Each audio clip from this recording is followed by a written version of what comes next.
Panukalang bumuo ng National Petroleum Reserve at paggamit ng alternative source of energy isinusulong sa Kamara. Detalye sa report ni RH12, Miss Milky Regonan. Miss Milky. Jackie at Romel, panahon para gawin ng gobyerno ang pagtatayo ng National Petroleum Reserve at paggamit ng mga alternative sources of energy. Rekomendasyon ito ni Marikina Representative Miro Kimbo, Chair ng House Ways and Means Committee, para hindi dependent ang Pilipinas sa kumpas ng pagtaas ng presyo ng langis sa world market. Ayon kay Kimbo, ang oil crisis at ng tensyon sa gitnang silangan ay dapat magsilbing wake-up call sa bansa na nakadepende sa imported petroleum products. Anya, kailangang may national fuel reserve ang Pilipinas para may imbak na petrolyo na kuha natin ng mura at naitatabi sakaling merong emergency.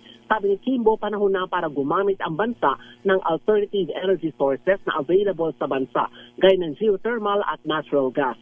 Giti Kimbo, kailangang kumilos ng mabilis ang gobyerno para mapaghandaan din ng bansa kung meron na namang mangyayari muling mga oil crisis. Ako si Milky Regonan, nagulat para sa DZRH. Una sa Pilipinas, una sa Pilipino. Maraming salamat, Manang Milky Regonan.